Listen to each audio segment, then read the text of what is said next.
قل هل يستوي الذين يعلمون والذين لا يعلمون. بسم الله الرحمن الرحيم. الحمد لله رب العالمين، والصلاة والسلام على أشرف الأنبياء والمرسلين محمد بن عبد الله الأمين وعلى آله وصحبه ومن تبعهم بإحسان إلى يوم الدين. أما بعد. Kita di pelajaran yang ke-6 dari pelajaran Tauhid Islamic Center Al-Kharj. Pelajaran kita kali ini adalah pelajaran tentang Tauhid Al-Uluhiyah. Tapi sebelum kita mempelajari Tauhid Uluhiyah, kita harus mengetahui dulu apa artinya ibadah. Karena arti dari Tauhid Uluhiyah artinya adalah mengesahkan Allah dengan ibadah kita, dengan perbuatan kita. Nah, oleh karena itu sebelum kita tahu apa itu Tauhidul Uluhiyah, sudah ada bagusnya kalau kita mempelajari tafsir ibadah. Jadi saya lengkap sedikit yang di buku. Kalau di buku di sini Tauhid Uluhiyah dulu baru tafsir ibadah. Sekarang saya akan mempelajari tafsir ibadah, baru nanti akan kembali ke Tauhid Uluhiyah. Ibadah apa artinya secara bahasa? Ibadah lughatan secara bahasa artinya al-khudu' wat-tadhallul wat-ta'ah, yaitu merendahkan diri dan tunduk dan patuh. Jadi dalam bahasa seperti itu. Kalau dikatakan at-tariq al-mu'abbad artinya adalah jalanan yang rendah, yang mulus, yang bisa dilewati, yang sudah diaspal. Itu artinya adalah arti dari ibadah. Nah, adapun definisi ibadah, arti ibadah secara syar'i artinya apa? Secara syariat, menurut ilmu akidah apa artinya ibadah? Definisi ini sangat penting. Karena kalau salah mengartikan ibadah, maka kita akan salah menuduh orang itu musyrik atau bukan musyrik. Ini banyak terjadi. Orang yang tidak musyrik dianggap musyrik. Kenapa? Karena kita salah mengartikan daripada ibadah. Kita akan membaca definisi yang ada di buku. Ibadah merupakan sebuah nama berdasarkan yang mencakup segala sesuatu yang dicintai Allah dan diridhoi oleh Allah berupa amal, perkataan dan perbuatan yang lahir dan yang batin. Ini adalah perkataan Al-Imam Ibnu Taimiyah. Ibadah adalah ismun jami' lima yuhibbuhullah wa yardah min a'malin zahiratin wa batinah. Min aqwalin wa a'malin zahiratin wa batinah. Yaitu adalah semua hal yang mencakup perkataan dan perbuatan ya yang dicintai dan diridhai oleh Allah Subhanahu wa taala. Jadi semua yang dicintai oleh Allah, baik perkataan, baik perbuatan, baik di hati, baik tidak di hati, itu semuanya yang penting Allah cintai dan Allah ridhai disebut dengan ibadah. Ini adalah perkataan Imam Ibnu Taimiyah. Perkataan ini benar atau salah? Salah. Definisi ini benar atau salah? Jawabannya benar, tidak ada masalah dengan definisi ini sebenarnya. Tapi ini adalah definisi dari ibadah secara umum. Bagaimana maksudnya secara umum? Artinya secara umum kita bisa artikan itu secara ibadah seperti itu, ya. Karena ada yang dinamakan dengan ketaatan at-ta'ah dan ada yang dinamakan dengan ibadah. At-ta'ah li ghairillah tajuz, boleh. Boleh kita taat kepada selain Allah, syaratnya tidak boleh maksiat kepada Allah. Boleh taat kepada suami, boleh taat kepada ibu, boleh taat kepada orang tua, boleh taat kepada guru, tapi tidak boleh taat dalam maksiat. Nah, jadi taat kepada selain Allah dibolehkan. Adapun ibadah kepada selain Allah tidak boleh. Jadi ada perbedaan. Jadi tadi yang ada di buku ini definisinya definisi taat atau ibadah secara umum. Kalau kita taat kepada orang tua kita karena Allah, kita akan mendapatkan pahala tentunya. Karena itu dicintai oleh Allah Subhanahu wa taala dan diridhai oleh Allah Subhanahu wa taala. Maka tidak ada masalah. Ini adalah definisi ibadah secara umum. Tapi kalau definisi ini dipraktekkan untuk mengeluarkan orang dari Islam atau memasukkan orang dari Islam, maka ini sangatlah berbahaya. Ya, salah karena salah. Karena ada hal-hal yang dicintai Allah boleh kita berikan kepada orang lain, tidak ada masalah. Contohnya bersyukur. Saya bersyukur atau berterima kasih. Berterima kasih kepada Allah. Ini ibadah. Berterima kasih kepada orang tua. Ini apakah ibadah yang dianggap mengeluarkan dari Islam kalau kita berikan kepada selain Allah? Apakah dianggap syirik? Karena syirik tadi kita sudah artikan, artinya syirik menduakan Allah dengan selain Allah. Jadi kalau kita berterima kasih kepada orang tua juga dan berterima kasih pada Allah juga, berarti kan syirik menduakan Allah di sini. Kalau kita pakai definisi ini, dan definisi ini tentunya umum, secara umum, itu namanya ibadah secara umum, ya, dan tidak bisa dipakai untuk menentukan sesuatu syirik atau bukan syirik. Ini harus dicatat. Jadi tidak boleh kita memakai definisi ini untuk menentukan seseorang syirik atau tidak. Menentukan dapat pahala tidak boleh dengan definisi ini, tidak masalah. Terima kasih pada orang tua dapat pahala. Kenapa? Allah suka, nggak ada masalah. Berterima kasih kepada guru dapat pahala. Kenapa? Allah suka, tidak ada masalah. Tapi kalau kita anggap terima kasih kepada guru mengeluarkan dari Islam, ya, karena kita menduakan Allah dengan guru, ya, terima kasih hanya kepada Allah saja, tidak boleh kepada yang lain, kepada makhluknya, maka di sini kita salah. Ya. Karena ibadah tidak boleh diberikan kepada selain Allah. Itu kenapa saya katakan seperti itu, karena ibadah tidak boleh diberikan kepada selain Allah. Nah, apa artinya ibadah? Yang benar, apa artinya ibadah yang membedakan antara yang syirik dengan yang bukan syirik?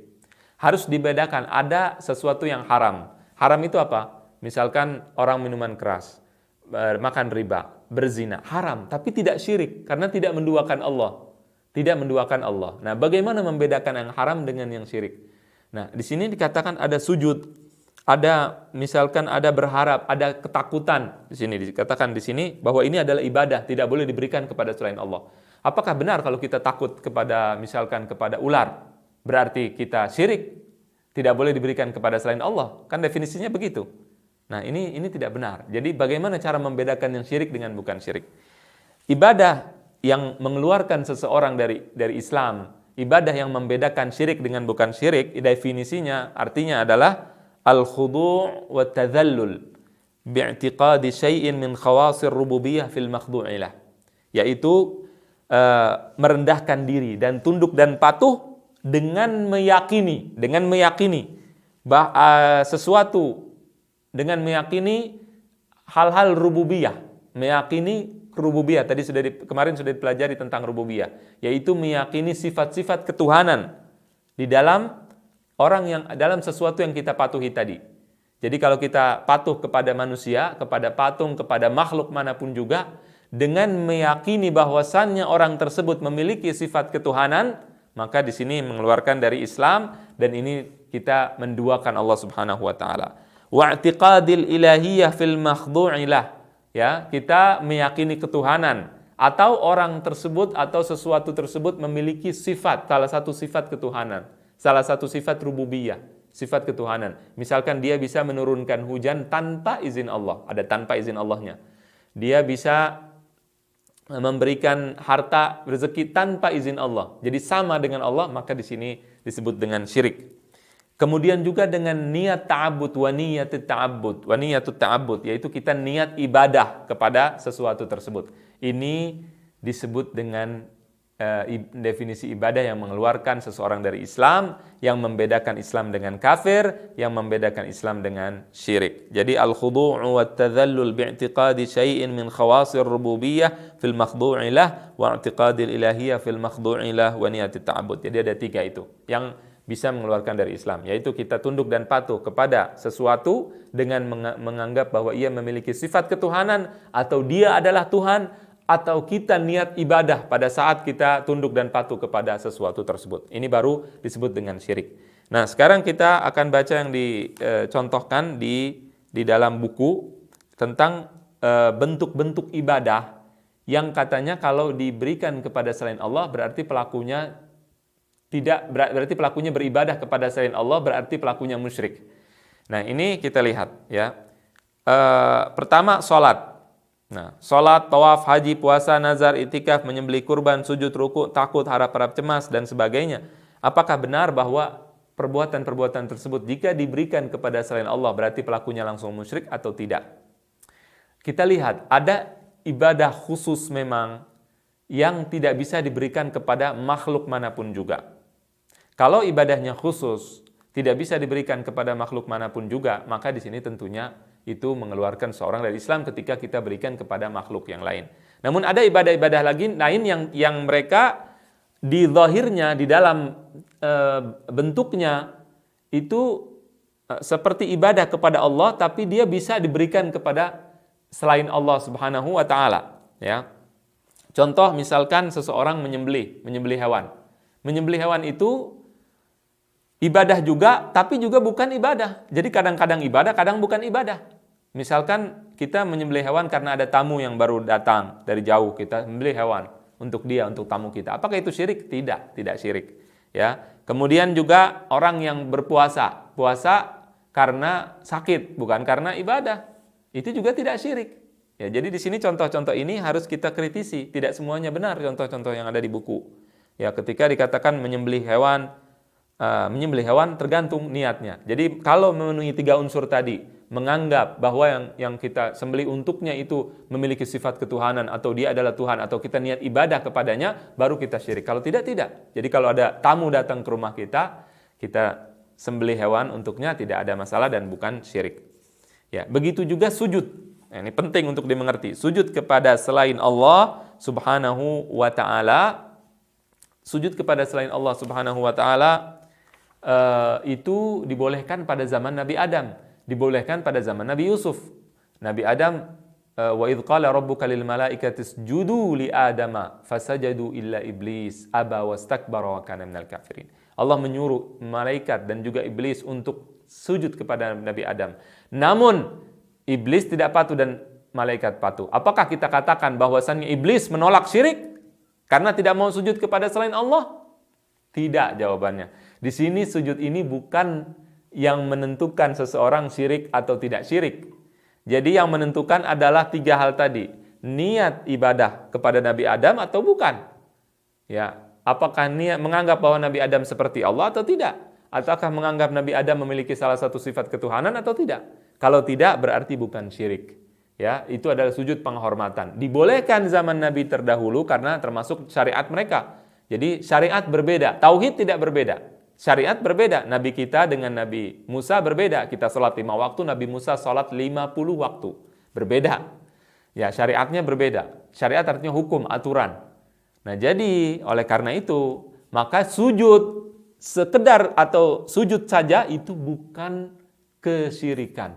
Kapan menjadi syirik sujud itu? Ketika dianggap bahwa yang disujudkan itu adalah Tuhan atau memiliki sifat ketuhanan, atau memang sudah disembah selain Allah seperti Yesus, tiba-tiba sujud kepada patung Yesus. Ini sudah dianggap dia keluar dari Islam atau syirik. Ya, kenapa? Karena dia sujud kepada yang dianggap menjadi Tuhan. Sudah tidak usah kita lihat lagi apakah niatnya menyembah atau tidak menyembah, karena sudah jelas ini yang disembah adalah Tuhan atau patung yang disembah selain Allah dan sebagainya. Namun kalau yang disujudkan itu bukan sesembahan selain Allah, seperti misalkan kuburan atau misalkan manusia, ibu kita sujud pada ibu kita, atau ada orang yang sujud kepada gurunya, sujud kepada kuburan, apakah itu syirik? Tidak langsung syirik. Lihat dulu niatnya apa, niat ibadah tidak. Apakah dia meyakini kuburan orang tua atau manusia itu, atau gurunya itu, atau ibunya itu memiliki sifat ketuhanan atau tidak. Dan juga kita lihat juga apakah dia niat ibadah dan dia menganggap bahwa yang disujuti itu adalah Tuhan atau tidak. Itu harus dilihat dulu. Kalau tidak berarti bukan syirik. Namun bukan berarti bukan syirik itu berarti boleh, tidak. Sujud kepada selain Allah haram, hukumnya dosa besar, bisa menyebabkan kesyirikan, bisa menyebabkan kesyirikan. Belum syirik tapi bisa menyebabkan kesyirikan.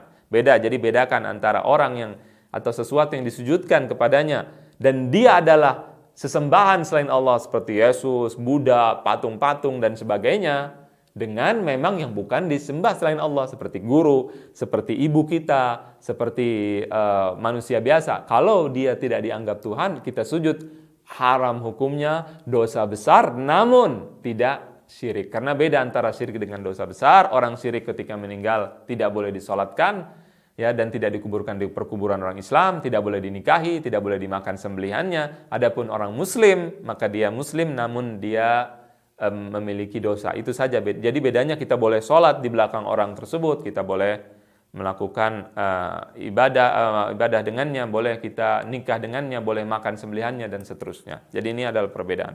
Jadi ada yang bentuknya seperti ibadah, tapi sebenarnya dia tergantung dari 3 hal tadi yang saya sebutkan, yaitu menganggap ketuhanan, memiliki sifat ketuhanan, atau niat ibadah atau tidak. Jadi itu penting untuk dimengerti. Begitu juga misalkan mencium kuburan, itu juga tidak syirik. haram, mungkin haram bisa dibahas apa hukumnya mencium kuburan, haram atau makruh. Kemudian itu menciumnya, tapi syirik tidaknya beda, ya. Syirik tidaknya harus mengandung 3 hal yang telah disebutkan dalam definisi ibadah. Makanya penting untuk mengetahui yang tadi saya katakan tadi, definisi ibadah. Kemudian setelah itu kalau ini sudah diketahui, jadi kita sudah mengetahui bahwa semua yang dicintai oleh Allah disebut dengan ketaatan. Dan ketaatan itu tidak ada masalah untuk sesama manusia kepada Allah. Kita mendapatkan pahala juga, taat kepada guru, taat kepada ibu, taat kepada orang tua, mendapatkan pahala di sisi Allah Subhanahu wa ta'ala. Dan ini penting untuk dimengerti. Kalau ini sudah dimengerti, maka kita sekarang sudah bisa mengartikan tauhid al-uluhiyah. Apa artinya tauhid al-uluhiyah? Tauhidul uluhiyah artinya tauhidullah bi af'alil ibad atau bi af'alina nahnu, yaitu mengesahkan Allah dengan perbuatan kita. Kita ketahui bahwa Allah menciptakan langit dan bumi. Tadi itu namanya tauhid rububiyah, mengesahkan Allah dengan perbuatan Allah. Meyakini bahwasannya Allah yang menciptakan dunia, menciptakan langit, menciptakan bumi, menciptakan seluruh manusia, Allah yang mengatur alam semesta, Allah yang memberikan manfaat dan memberikan mudarat, Allah Subhanahu wa ta'ala yang menyembuhkan orang sakit, Allah Subhanahu wa ta'ala yang memiliki kekuatan, yang membangkitkan orang hidup dan mati, ya. Namun pada saat kita beribadah, kita harus mengesahkan Allah juga. Tidak boleh kita ibadahnya kepada selain Allah. Tidak boleh ibadah kepada tikus, kepada Yesus, kepada semua hal yang selain Allah. Tidak boleh. Kalau kita benar-benar tauhid rububiyah, harus yakin dulu bahwa Allah satu-satunya zat yang menyembuhkan kita. Kalau tahu bahwasannya Allah yang menyembuhkan kita hanya satu zat, yaitu Allah, kita di sini pasti hanya akan meminta kepada Allah. Kalau ada masalah di rububiyah, akan ada masalah di uluhiyah. Tidak ada masalah di rububiyah, tidak ada masalah di uluhiyah. Siapa yang bakal meminta kepada selain Allah kalau meyakini Allah satu-satunya zat yang memberikan manfaat dan memberikan mudarat. Dan Allah Subhanahu wa taala berfirman, "Walaqad arsalna Nuhan ila qaumih inni lakum nadhirum mubin." Dan kami telah utus Nuh kepada kaumnya dan mengatakan, sesungguhnya aku memberi peringatan yang nyata bagi kalian, alla ta'budu illallah inni akhafu alaikum azab yaumin alim. Sesungguhnya janganlah kalian menyembah selain Allah, sesungguhnya aku takut atas kalian akan azab pada hari yang pedih. Jangan menyembah Lat, jangan menyembah Hubal atau Yesus atau Hindu, Tuhannya orang Hindu, dewa-dewa dan dewi-dewi, atau selain itu. Jangan menyembah siapapun selain Allah Subhanahu wa ta'ala. Apa maksudnya menyembah? Lihat definisi yang telah kita jelaskan dan telah kita artikan. Artinya definisi menyembah itu apa. Jadi menyembah definisinya apa, kemudian praktekkan pada ayat ini. Mudah-mudahan ini jelas. Insya Allah nanti akan kita ulangi sedikit tentang tauhid uluhiyah ini, akan kita bahas, dan juga tauhid al-asma wa sifat. Allahumma a'lam wa sallallahu wa sallam ala nabiyyina Muhammadin wa ala alihi wa sahbihi ajma'in. Qul hal yastawi alladhina ya'lamuna wal ladhina la ya'lamun